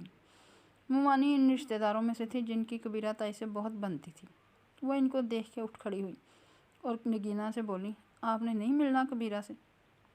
نہیں تابندہ، میرا اس کبیرہ سے کوئی رشتہ نہیں، البتہ میرا حور جہاں بھابھی سے رشتہ ہے۔ اگر کبیرہ حور جہاں بھابھی سے ملنے خود نہیں آ سکتی تو میں کیوں جا کے اس سے ملوں؟ پھر چہرہ موڑ کے ماں کو دیکھا۔ ہاں تو آپ کہہ رہی تھیں۔ سادہ دو ٹوک انداز۔ مومانی پہ تو گھڑوں پانی پھر گیا۔ کشمالہ اندر ہی اندر مسکرا دی۔ کوئی تو رشتہ دار تھا جو ماں کا ساتھ دے رہا تھا، ورنہ سب کبیرہ کی دولت کی چمک دمک سے اتنے متاثر تھے کہ اس کے گرد مکھیوں کی طرح بھنبھناتے تھے۔ ماہی کے میسیجز آ رہے تھے، تصویریں بھیجو۔ اس کے فون کی بیٹری کم تھی اور وہ بیٹری پیک کار میں بھول آئی تھی۔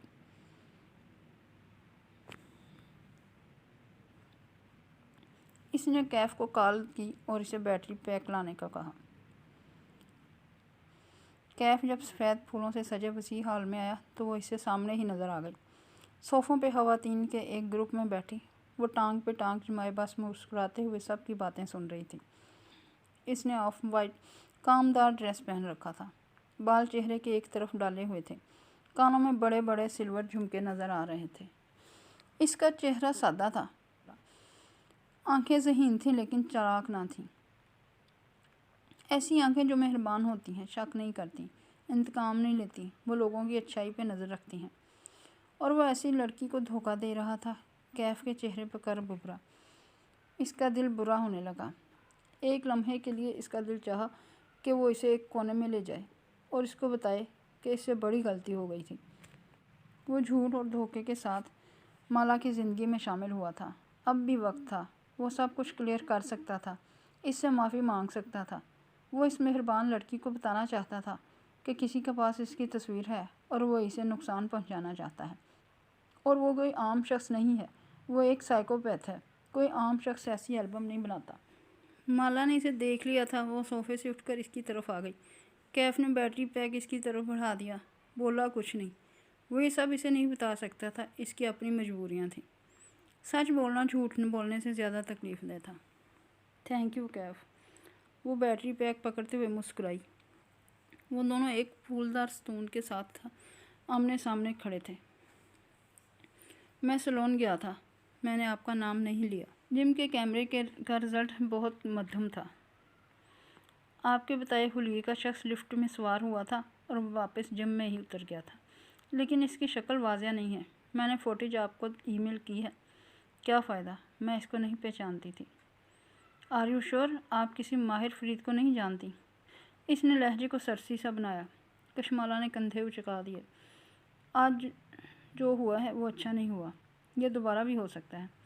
پولیس تک آپ نہیں جانا چاہتی، اس لیے آئندہ آپ میرے بغیر کہیں نہیں جائیں گے، میں قریب رہوں گا۔ کیف اسے غور سے دیکھتے ہوئے کہنے لگا، لیکن مجھے لگ رہا ہے کہ آپ نے مجھے سب کچھ نہیں بتایا۔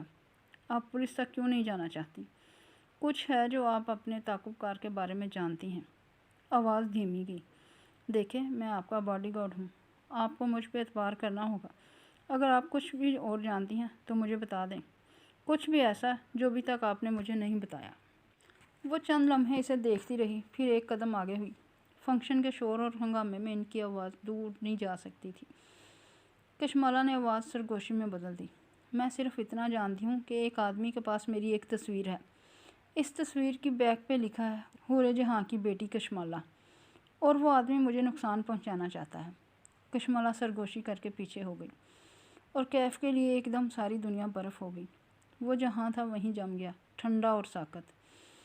آپ یہ کیسے جانتی ہیں؟ اور کون آدمی ہے وہ بدقت بول پایا۔ کشمالہ گردن موڑ کے دوسری جانب دیکھنے لگی۔ میں اس سے زیادہ کچھ نہیں جانتی۔ وہ واپس صوفوں کی طرف چل دی۔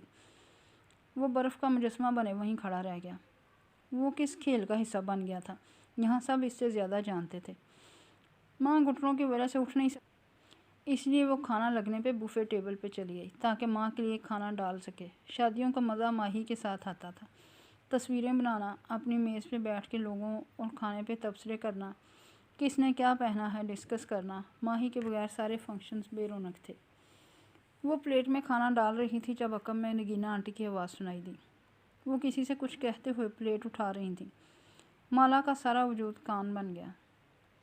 بظاہر وہ سر جھکائے کھانا نکالتی رہی، پھر پلٹی تو دیکھا نگینا آنٹی کے ساتھ ان کا بیٹا تھا جسے وہ کوئی ہدایت دے رہی تھی۔ انہوں نے بھی اسی وقت اسے دیکھا، اسے دیکھ کے مسکرا دی۔ پھر جیسے خیال آیا، کشمالہ تم زیاد سے ملی ہو؟ اس نے زیاد کو دیکھا اور زیاد نے اس کو۔ یہ وہی تھا، بھورے کرتے والا، ٹال، ڈارک اینڈ ہینڈسم۔ چہرے پہ سادگی اور مسکراہٹ تھی۔ ایک تو کچھ مردوں کو اتنا اچھا لگنے کی اجازت نہیں ہونی چاہیے۔ بظاہر رسمی انداز میں مسکرائی۔ کیسے ہیں آپ؟ خوشی ہوئی آپ سے مل کے، مجھے بھی۔ پھر ماں کو دیکھا۔ ہم انہی کے گھر گئے تھے نا؟ جیسے یاد کروایا۔ وہ آہستہ بولتا تھا، نرمی اور شائستگی سے۔ وہ ان کے ماموں کا گھر تھا، لیکن کشمالہ وہیں رہتی ہے۔ زیاد نے ہوں کہہ کے سر ہلا دیا۔ گفتگو دم توڑ گئی۔ وہ ان سے معذرت کر کے ماں کی پلیٹ لیے میز پر آ گئی۔ کھانا کھل چکا تھا اور سب اس وقت کھانے میں مگن تھے۔ اس نے ماں کے سامنے پلیٹ رکھی۔ انہوں نے ایک اچٹتی نگاہ پلیٹ میں موجود لوازمات پر ڈالی، جیسے دلچسپی نہ ہو۔ پھر چہرہ ادھر ادھر گھمایا۔ کیف ابھی تک وہیں کھڑا تھا۔ ماں نے دور سے اسے اشارہ کیا۔ لڑکے ادھر آؤ، تحکم سے 2 انگلیوں سے بلایا۔ کیف فوراً اس طرف آیا۔ پہلے بتاؤ تم کون ہو؟ میں نے تمہیں کہیں دیکھا ہے۔ ماں نے سر سے پیر تک اسے گھورا۔ کیف نے بے اختیار مالا کو دیکھا، پھر ماں کو۔ میں کشمالہ بی بی کا ڈرائیور ہوں، کیف جمال۔ جو بھی ہو، وہ پیچھے دیکھو، ٹیبل پہ سفید رنگ کی کیا چیز رکھی ہے؟ وہ سفید رنگ کی چیز ڈیزرٹ ہے ماں، اور آپ وہ نہیں کھا سکتی۔ وہ دھیمی مگر سخت آواز میں بولی۔ ماں نے اسے گھور کے دیکھا۔ میری ماں نہ بنو۔ پھر انہی تشمگی نظروں سے کیف کو دیکھا۔ جاؤ لے کر آؤ۔ اس نے فوراً کشمالہ کو دیکھا، جس نے نفی میں گردن ہلائی۔ کیف نے ماں کو دیکھا۔ وہ آپ کے سختی سے بولی، آواز نہیں، لے کر آؤ۔ جی اوکے۔ وہ فوراً سے پلٹ گیا۔ کشمالہ نے افسوس سے نفی میں سر ہلایا۔ ماں آپ کو شوگر ہے یار، نہ کریں ایسے۔ ماں نے تو ہجوم ظاہر کیا جیسے سنا ہی نہیں ہے۔ کیف نے ڈش سامنے لا کے سرو کی تو انہوں نے جی بھر کے ڈیزرٹ ڈالا۔ اچھا تھوڑا کم کر دیں۔ اس نے ہاتھ ان کے پیالے کی طرف بڑھایا تو ماں نے اس کے ہاتھ پہ چمچا مارا۔ میں نے کہا نا میری ماں نہ بنو، جاؤ یہاں سے۔ وہ خفگی سے اٹھ گئی، پھر کیف کی طرف آئی، غصے سے اسے دیکھا۔ تمہیں کس نے کہا تھا ڈیزرٹ لے آؤ؟ میں کیا کرتا، آنٹی غصہ کر رہی تھی۔ غصہ ہی کر سکتی ہیں وہ، اٹھ کے تو نہیں جا سکتی نا۔ ان کی فاسٹنگ 140 تھی صبح، حد ہے یار۔ وہ جھنجھلائی ہوئی لگ رہی تھی۔ ہاں باس، وہ ہلکا سا کھنگارا۔ آنٹی نے مجھ سے پوچھا کہ میں کون ہوں۔ وہ کل سے مجھ سے 3 دفعہ یہی سوال کر چکی ہیں۔ ماں کی عادت ہے مذاق کرنے کی۔ اب ان کو کچھ میٹھا نہیں دینا، اوکے؟ وہ تنبیہ کر کے آگے بڑھ گئی۔ وہ بس اسے جاتا دیکھتا رہا۔ اس کا موڈ ماں کی اس حرکت پہ خراب ہو گیا تھا اور وہ ایسے ہی بد دلی سے سینے پہ بازو لپیٹے بفے ٹیبل کے ساتھ کھڑی ہو گئی۔ اکثریت کھانا ڈال چکی تھی، اس لیے یہاں رش کم تھا۔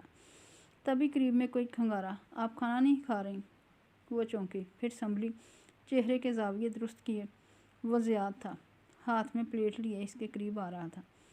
تشویش سے اسے دیکھا، پھر گردن موڑ کے اس میز کو جہاں ماں بیٹھی مزے سے ڈیزرٹ کھا رہی تھی۔ زیاد ہلکا سا ہنس دیا۔ اچھا، آپ کی بھی اپنی امی سے یہی لڑائی چلتی رہتی ہے۔ کشمالہ نے افسوس سے ماں کی طرف دیکھا۔ میں ان کے گھٹنے کی سرجری کروانا چاہتی ہوں۔ شوگر کنٹرول نہیں ہوگی تو سرجری کیسے ہوگی؟ اس کا ایک حل ہے، وہ سنجیدگی سے بولا، پھر اپنی پلیٹ اس کی طرف بڑھائی۔ 2 منٹ یہ پکڑیں۔ کشمالہ نے ناسمجھی کے انداز میں پلیٹ پکڑی۔ زیاد گھوم کے بفے ٹیبل کے دوسری طرف گیا، ایک پیالہ چمچ اٹھایا اور واپس آیا۔ اب وہ ڈش سے ڈیزرٹ پیالے میں نکال رہا تھا۔ وہ مسکرا دی۔ اس کا حل یہ ہے کہ آپ پریشان نہ ہو اور کچھ کھا لیں۔ وہ پیالہ لے کر مسکراتا ہوا اس کے سامنے آیا، اسے پیالہ تھمایا اور اپنی پلیٹ واپس لے لی۔ تھینک یو، مگر میں میٹھا نہیں کھاتی۔ اس نے پیالہ رکھا نہیں، پکڑے کھڑی رہی، لیکن اسے ڈیزرٹ نہیں پسند تھا، سو یہ طے تھا کہ وہ نہیں کھائے گی۔ اچھا، وہ حیران ہوا۔ اپنی پلیٹ سے چاولوں کا چمچ بھرا۔ اس دن تو آپ ٹیرس پہ براؤنیز کھا رہی تھیں۔ اف، اس نے اسے دیکھ لیا تھا۔ اچھا، مجھے یاد نہیں۔ کندھے بے نیازی سے اچکا دیے، پھر بات بدلنے کو بولی، آپ کیا لکھ رہے ہیں آج کل؟ زیاد نے گہری سانس لے کر سر جھکا دیا۔ وہ چمچ سے چاول ادھر ادھر کرنے لگا۔ میں آج کل رائٹرز بلاک کا شکار ہوں۔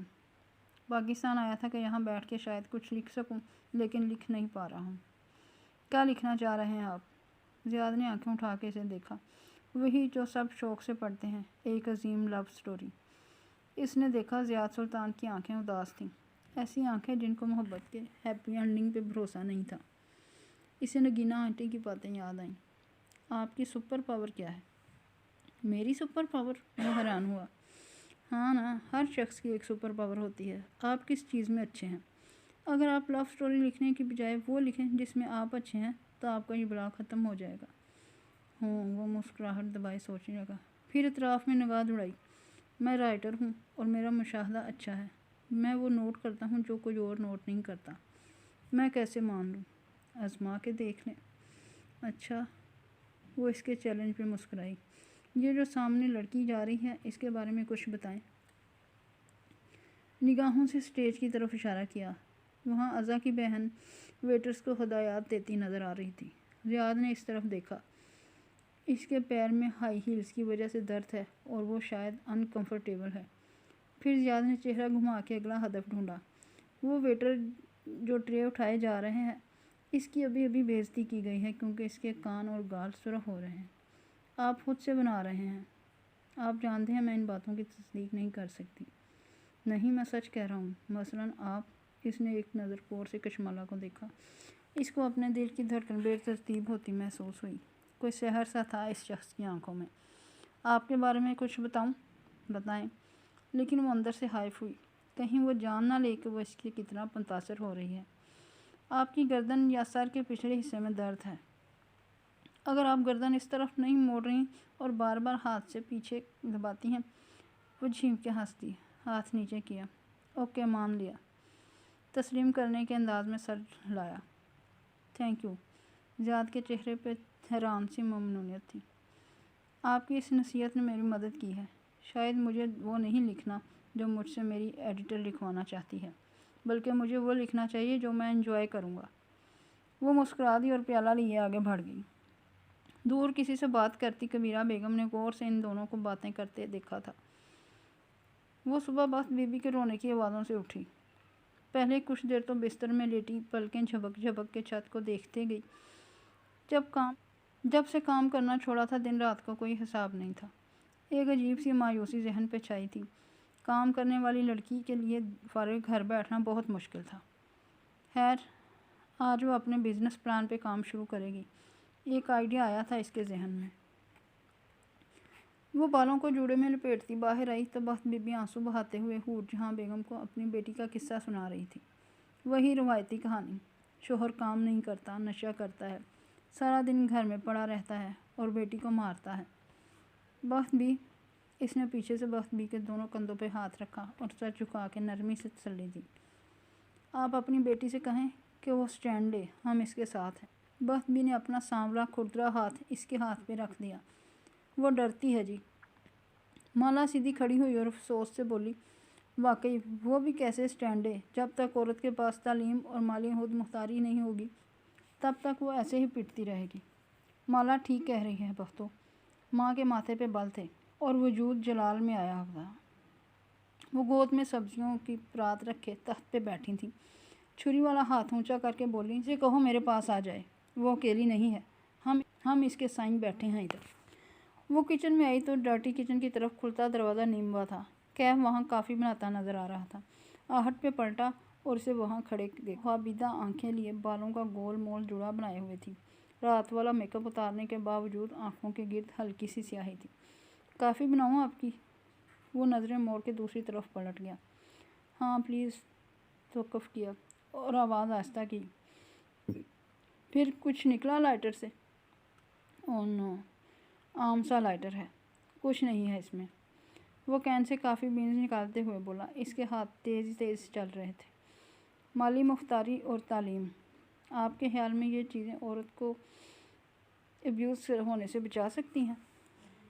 فلٹر پیپر لگا کے کافی بینز اندر ڈالے، پھر اس کمپارٹمنٹ کو کھڑک کر کے بند کیا اور مشین آن کر دی۔ تمہیں اختلاف ہے؟ مالا کو تعجب ہوا۔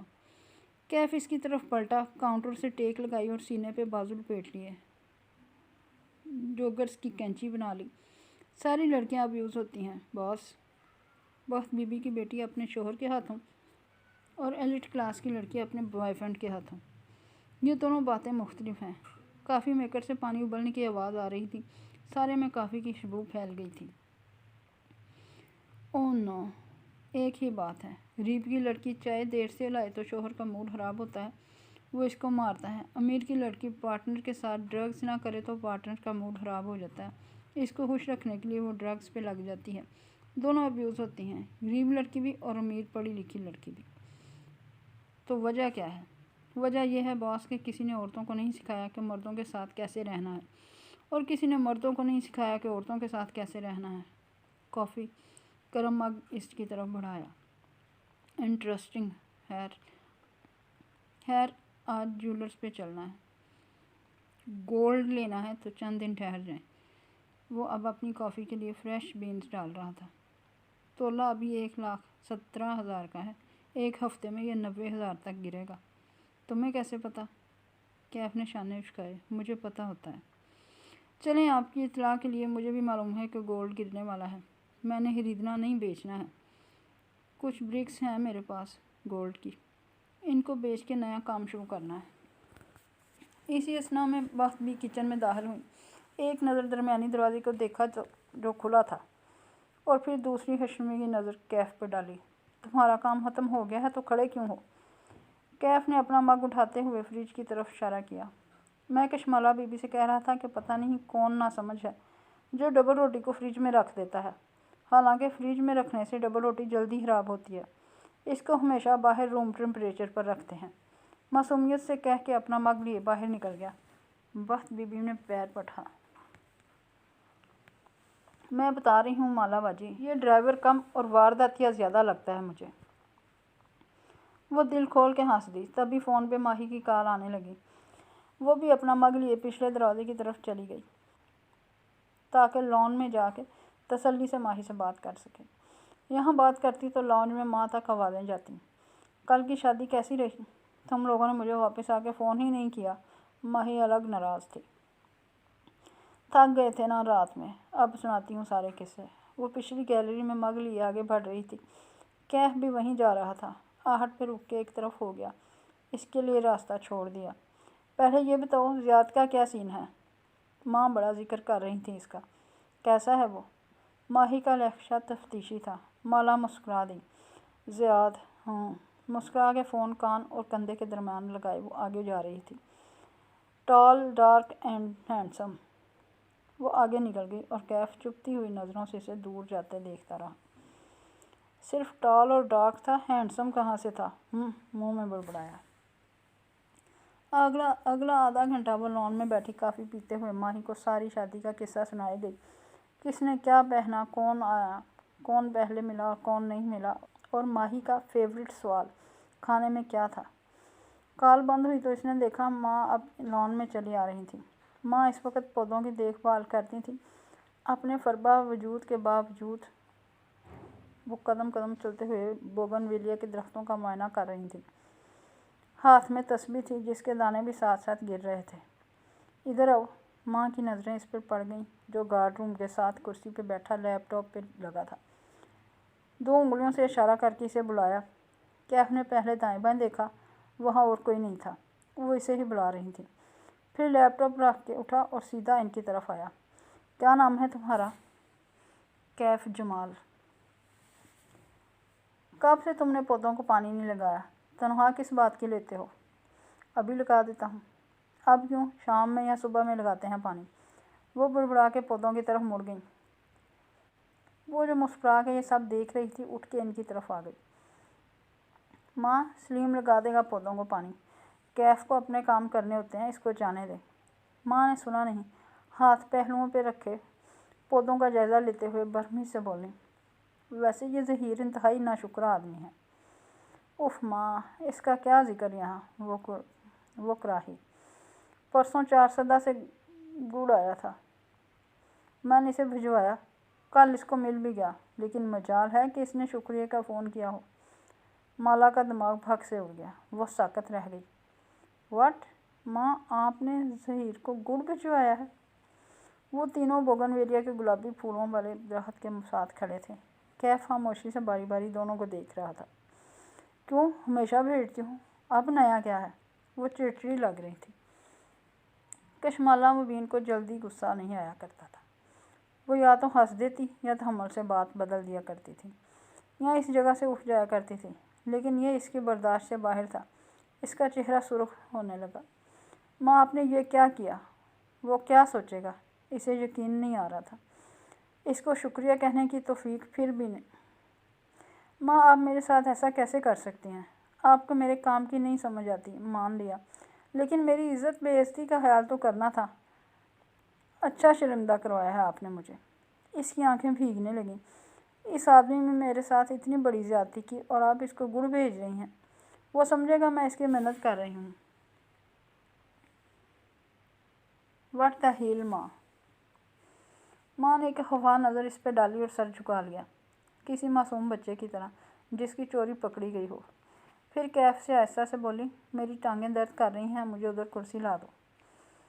مالا پیر پٹک کے اندر چلی گئی۔ کمرے میں آ کے اس نے دروازہ بند کر دیا اور وہ جو اتنے دنوں سے آنسو رکے ہوئے تھے وہ ایک دم بہنے لگے۔ بے روزگاری کا احساس، بیکار ہونے کا گلٹ، تاریک نظر آتا مستقبل، راکھ ہوا کیریئر۔ وہ اتنے سالوں سے اپنا خرچ کرتی آئی تھی، وہ کسی پہ بوجھ نہیں تھی، لیکن اگر اس کا نیا کام نہ چلا تو وہ اپنے بلز خود نہیں بھر سکے گی۔ کیسی بے بسی ہو گئی ہے۔ سب کچھ ایک دم سے حواسوں پہ سوار ہوا تھا۔ وہ بیڈ پہ بیٹھی روتی رہی۔ ماں کو کبھی اس کے کام کی سمجھ نہیں آتی تھی۔ بس موہت کی ڈاکٹری ان کو کوئی کام لگتا تھا، باقی مالا اور ماہی کی پڑھائی تو بس شغل تھی جیسے۔ اسے ماں پہ بیک وقت غصہ بھی آ رہا تھا اور اپنی بے بسی پہ رونا بھی۔ ماں کے ساتھ مسئلہ کیا تھا؟ ہائے ان کو اب سب کو سوغاتیں بھیج کے اچھا بننے کا شوق تھا۔ وہ اٹھی اور اپنا بیگ پیک کرنے لگی۔ وہ آج ہی اسلام آباد واپس جا رہی تھی، بس یہ طے تھا۔ کیف کی کال آ رہی تھی، اس نے غصے میں کاٹ دی۔ وہ دوبارہ کال کرنے لگا۔ اس نے جھنجھلا کے کال اٹھائی۔ باہر آئیں، آپ سے بات کرنی ہے۔ اس کا لہجہ سنجیدہ تھا۔ اس نے آنسو رگڑ کے پونچھ ڈالے، آج یہ بھی اس سے کچھ سنے گا۔ وہ باہر آئی تو ماں لان میں کرسی پہ بیٹھی تھی، سر جھکائے موبائل پہ بٹن دبا رہی تھی۔ وہ ان کو نظر انداز کر کے پورچ کی طرف آ گئی جہاں اوپر جانے کا بیرونی زینہ بنا تھا۔ وہاں کیف کھڑا تھا، ریلنگ سے ٹیک لگائے، ایک جوگر زمین پہ اور ایک جوگر اوپری زینے پہ رکھے، سینے پہ بازو لپیٹے۔ وہ اس کا منتظر تھا۔ ادھر آ کے بیٹھیں اور میری بات سنیں۔ اس کی روئی روئی گلابی آنکھیں دیکھ کے سنجیدگی سے بولا۔ سامنے ایک خالی کرسی رکھی تھی۔ وہ ناک سکوڑ کے گیلی سانس اندر کھینچتی کرسی پہ بیٹھی، ٹانگ پہ ٹانگ جمائی۔ کیا مسئلہ ہے؟ لہجہ سخت تھا۔ میں ابھی سن رہا تھا جو آپ اپنی ماں سے کہہ رہی تھیں۔ وہ کشمالہ کے ماتھے پہ شکنیں ابھریں۔ کیف، تم اپنے کان اور منہ بند کرنا سیکھو۔ مجھے بالکل پسند نہیں ہے کہ تم میری گھر کی باتیں سنو یا ان پر تبصرہ کرو۔ وہ سنجیدگی سے اسے دیکھے گیا، پھر بولا تو آواز آہستہ تھی، اپریل میں گڑ نہیں ہوتا کشمالہ بی بی، 4 صدوں کا گڑ سیزن مارچ میں ختم ہو جاتا ہے۔ وہ ایک دم بالکل ٹھہر گئی، ساکن، ہوا رک گئی، شاید اس کا سانس بھی۔ میں نے سلیم سے پوچھا ہے، فروری کے بعد 4 سزا سے کوئی گڑ نہیں آیا، نہ آنٹی نے کسی کو بھیجا ہے۔ وہ اس کی آنکھوں کو بغور دیکھتے ہوئے کہہ رہا تھا، اور تب اسے یاد آیا ماں نے ظہیر کو جنوری میں گڑ بھیجا تھا اور اس نے شکریہ کا فون نہیں کیا تھا۔ کیف پہلے زینے پہ بیٹھ گیا اور اسی سنجیدگی سے اسے دیکھتے ہوئے بات جاری رکھی۔ آنٹی نے مجھ سے 4 دفعہ پوچھا ہے کہ میں کون ہوں۔ وہ اپنی بات بار بار دہراتی ہیں اور وہ چیزیں بھول رہی ہیں، ان کے ذہن میں نئی یادداشتیں نہیں بن رہی، یا شاید وہ وقت کا حساب کھو رہی ہیں۔ پورچ کی فضا بالکل ساکن تھی، نہ وہاں پھولوں کی خوشبو تھی، نہ پودوں کا سبزہ، ہر شے کو زوال آ گیا تھا۔ کشمالہ، اس کی آنکھوں میں دیکھتے ہوئے وہ ٹھہر ٹھہر کے بولا، آپ کی ماں بیمار ہیں۔ اس کا چہرہ سفید پڑتا گیا، جیسے کسی برفانی رات میں گھر سے باہر گم ہو جانے والے کا ہوتا ہے۔ نہ جان تھی، نہ سانس تھی۔ وہ کسی خواب کی سی کیفیت میں اٹھی، قدم من بھر کے ہو رہے تھے۔ یونیورسٹی، کالج، کتابیں، یہ سب یہ سکھاتے ہیں کہ کامیاب کیسے ہونا ہے، کوئی یہ کیوں نہیں سکھاتا کہ ناکام کیسے ہونا ہے۔ وہ گھاس پہ قدم اٹھاتی لان چیئرز کی طرف بڑھ رہی تھی۔ وہاں ماں اکیلی بیٹھی تھی، سر جھکائے موبائل پہ لگی تھی۔ کوئی یہ کیوں نہیں سکھاتا کہ جاب چلی جائے تو کیا کرو گی، ناکام ہو جاؤ گے تو کیا کرو گے۔ ماں کے ماتھے پہ پسینہ آیا ہوا تھا، جسے وہ دوپٹے کے کنارے سے پونچھ رہی تھی۔ دل ٹوٹے گا تو کیا کرو گے، مستقبل تاریک نظر آئے گا تو کیسے آگے بڑھو گے۔ وہ ان کے ساتھ کرسی پہ بیٹھی اور غور سے ان کا چہرہ دیکھا۔ وہ خوبصورت باوقار چہرہ آج بوڑھا لگ رہا تھا۔ جھریاں پھٹ گئی تھیں، بائیں جانب سے ہونٹوں کے قریب کی جلد لٹک سی گئی تھی۔ کوئی یہ کیوں نہیں سکھاتا کہ ماں بیمار ہو جائے گی تو کیا کرو گے۔ وہ شاید ماہی کو میسج لکھ رہی تھی، آہستہ آہستہ ٹائپ کرتی تھیں۔ مالا نے نرمی سے انگلیوں کی پشت ان کے گال پہ پھیری۔ انہوں نے چونک کے اسے دیکھا۔ ماں، اس نے گیلی آواز میں پکارا، آپ نے ظہیر کو گڑ بھیجا تھا؟ میں نے نہیں تو۔ انہوں نے حیرت سے نفی میں دائیں بائیں سر ہلایا۔ اس حرکت میں ایک بے بس سی معصومیت تھی، آنکھوں میں کچھ کھوئے کھوئے سے ہونے کا احساس تھا۔ گڑ تو سردیوں میں ہوتا ہے مالا۔ وہ نرمی سے ان کے چہرے پہ انگلیوں کی پشت پھیر گئی۔ کچھ مختلف سا تھا ان کے چہرے میں۔ کوئی یہ کیوں نہیں سکھاتا کہ ماں بیمار ہو جائے گی تو کیا کرو گے۔ مگر کشمالہ مبین کو معلوم تھا کہ اس نے کیا کرنا ہے۔ وہ حور جہاں کی بیٹی تھی، اس کے راستے متعین ہو چکے تھے۔ ہم اسلام آباد واپس نہیں جا رہے، میں یہیں رہوں گی۔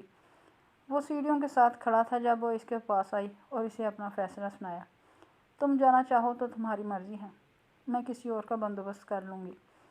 جو فیصلہ 5 برس میں نہیں ہو سکا وہ 5 منٹ میں ہو گیا تھا۔ میں کہیں نہیں جا رہا، میرے گھر میں کوئی ایسا نہیں ہے جو مجھے مس کرے۔ میں نے جو وعدہ آپ سے کیا ہے میں وہ پورا کروں گا، میں یہیں ہوں آپ کے ساتھ۔